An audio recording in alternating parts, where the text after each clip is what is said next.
Well, yes, great, amazing. Well, it'd be great if we could play a 1-minute anthem so you get a little bit visual understanding of what Liberland is about. If it doesn't work, it probably does. Yes, great. So that's Liberland. It's a beautiful piece of land between Croatia and Serbia, and I believe it is really exciting that we found a place which was not claimed by any other country when we decided to start a new country. And we've got these great guys on board, like President of Argentina, that was running his personal campaign to become President of Argentina on the platform that he's a general coming from Liberland to save Argentina. We've got people like Vitalik Buterin that see the future for our country. We're working hard to build country for last 10 years from scratch. We've got amazing community now living next to Liberland, but also in Liberland, even though it's still pretty difficult. So let me tell you more about our country. Right now we've got 1,100 or 200 almost citizens, almost 800,000 people that applied for citizenship. We are no longer micronation because we're too many as a nation. Liberland is a beautiful, heart-shaped territory. You can hardly ask for better shape of the country. We've got amazing sandy beaches, which are really great to party. This is the Danube River, one of the biggest rivers in the world. And we are right on the Danube River, which is international waterway. It gives us free access to the ocean. We are not part of either Croatia or Serbia. Actually, when we started Liberland, Serbia stated they don't mind creation of Liberland. It was not formed on their territory, while Croatia never included Liberland. But why I started it, I was kind of fed up with all the regulations and the laws. It was just too many, right? Like there are some 45 laws that, or taxes that you have to pay in a regular country. You have to spend 15, 20 weeks if you're running a small business on some nonsensical bureaucracy. So we decided to start things from scratch. We believe we can do much better than the old countries. We started it on 13th of April. We wanted to honor the birthday of Thomas Jefferson. We believe they did a great job. We got inspired by smaller countries, Switzerland, Liechtenstein, Singapore, and we were just 3 people at the beginning. The next day, 20,000 people applied. The next week, 200,000 people applied. We had bigger immigration than United States at one part of the history of Liberland, which was pretty exciting. And now we've got 785,000 people, and we've got great people like, for example, the CEO of Zaha Hadid Architects that are helping us to push the future vision of Liberland forward. This is their urban plan, how they would like to see Liberland develop. What is super great is that Liberland is now accessible. For more than 8 years, I was not able to visit Liberland properly. We were basically detained no matter how we tried to access Liberland. There is a very cool video about it by our national hero, Nico Omilana, one of the big YouTubers. Just put Nico Liberland and you will have a very nice night movie that you can watch. On 6th of August, we opened the borders. Liberland is fully accessible. But by the way, has anybody ever considered starting a new country? Okay, more than usual. A great crowd. So what do you need to have to start a new country? You need to have permanent population. We have that, even though it's still quite challenging to properly live there. But if you have an EU passport, by the way, no problem. So people from Portugal are very welcome to settle. Defined territory. We have very well-defined territory, not overlapping with neither Croatia nor Serbia. Government, we have one of the best governments in the world. I believe it's exciting that Justin Sun has become the Prime Minister, and we have also capacity to enter into relations with other countries, and I will show you a couple more pictures about it. In Liberland, the elections are completely on blockchain, just like everything else, so we are at least 5 years ahead of any other nation state. Every 3 months we have automated elections. Everybody that contributed with taxes to Liberland gets Liberland merits, and with these merits, then they go and vote. In Liberland, the taxes are completely voluntary. Nobody is going to push you to pay taxes if you don't want to. We've got this great Congress that was elected through this first elections. You probably know quite a few people, especially from the crypto world, but Justin Sun, of course, is the iconic member of our government and the Prime Minister. We were considering changing the the name of the country to Banana Republic after he purchased the banana. So we've got a great team of people. I think the voluntary taxes are best way to mitigate waste by the state. So really, if you don't have a way to torture your own citizens to give you money, you're very likely going to be a quite efficient system of running things. And for some strange reason, we never had a country with voluntary taxes. We have got a lot of places where taxes are zero for some things, but not a proper voluntary tax environment. The merits, there is 70 million of them. They will never be more than that. It's organized by our blockchain. You need to have 5,000 to be fully functioning political citizen. Then you can vote in referenda, in Congress. You can even unstake them. It's a nice blockchain ecosystem. We are actually L1, so we have our own blockchain ecosystem.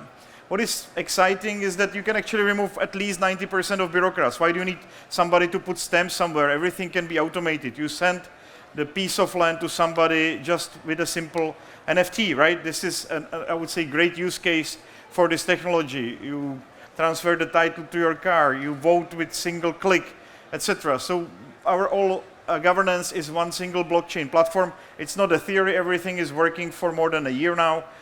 You can jump into blockchain.liberland.org and check out how it works. We don't have just merits, we also have Liberland dollars, it's quite fun.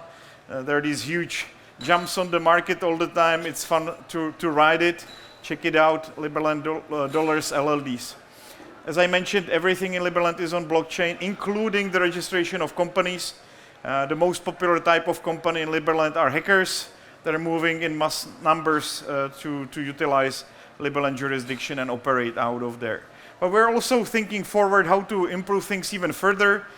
We have Uberized the police in Liberland, and you can actually become policeman in Liberland if you download the mobile app.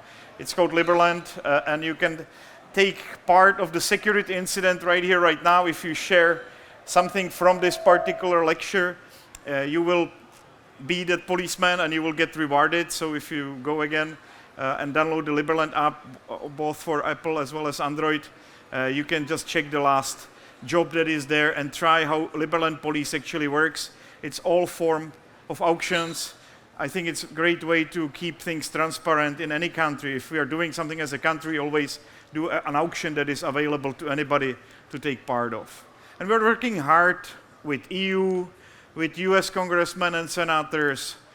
We were invited multiple times already for official state visit. This was official state visit to El Salvador with the Minister of Economy and with, I think, 4 more ministers we met. We were treated properly. We got award for humanitarian work already.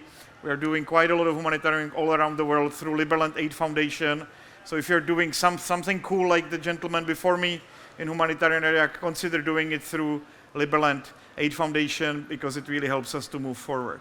And when it comes to NFTs, I was very much surprised that our flag made it to the moon with the first private mission to the moon. Firefly has put Liberland flag on the moon. We actually became the 7th country in the world to place a flag on the moon, even though it was just NFT. Cool thing, by the end of the year, we're sending a physical flag to the moon on another mission. We're working hard, especially in the United States. This gentleman just became the ambassador of United States to United Nations. We're very close to him for multiple years. I also met the president of Croatia, which is for us the most important country when it comes to diplomatic relations. And we are working hard to make our neighbors comfortable with what we're doing. Starting a new country in Balkans is always a little bit chilly process. You probably heard some stories. Of course, it's not easy, but we want to really provide value. So for the 10th anniversary, we launched this campaign. We are now fundraising $30 million, and we want to inject it into the region, not just Croatia and Serbia, but also into Liberland. I will show you a couple more pictures from that. This is the Serbian base. This is where the festivals are happening in summer, where you are very welcome to visit us for 2 major festivals. This is the harbor in Serbia as well. We want to do something similar in Croatia as well as a part of the development of the region. This weekend, we are launching the construction of 3 houses in Liberland, very romantic project that is happening literally as we speak. So that's on the island, the Liberty Island. It was, of course, a very exciting time when we finally were able to get inside of Liberland. There were a couple of setbacks, but we right away started to develop Liberland. We had one house there historically. We wanted to fix it, turn it into medical clinic. So this is another project. We want to make sure that even though state doesn't organize medical system in Liberland, we leave that to the private sector, but we want to make sure that private sector really does take care of the citizens. I'm very excited that so far we didn't have any problems in past with visitors, but it's one of our priorities. And if you're coming to Liberland, the main way you will chill out there is a bit hippie, but we've got a bunch of houseboats, so you can use that. The middle one is really nice for weddings and for other events, as we already hosted a couple. So we're trying to be a cultural hub for the region, a sort of new alternative place for free thinkers. This is from the Floating Man Festival, the first edition, and I'm inviting you to join us for the 4th edition this year. It's from 7th to 10th of August in Ark Village, but also in Liberland. It's going to be a great artistic event. Actually, I do have 2 people here at this event that are helping me to organize it, to bring the right people. And another cool thing, which I think I could find some collaborators here at this event as well, we have a full deck of cards with everybody that is important in Liberland. I would love to make NFTs. We do have NFTs on our blockchain, but to be honest with you, it was never my primary focus, but I think it's a great opportunity to make NFT with everybody in Liberland that matters, not just play poker with the cards. It's quite easy to become citizen. It takes like 5 minutes. Consider it. It's kind of fun to have second citizenship. The passport is becoming more and more useful. I was very excited to meet the guys from Bikonomy, the exchange. They recently recognized Liberland as a country. They're also here. They have a stand, so you can use the passport in multiple exchanges already. You can use it in multiple countries to travel. Not too many, but every month we're trying to get new country on board to recognize our passport. So that's basically it from me. Very easy to stay in touch, and I hope to see you in Liberland very soon. Thank you very much, Vít.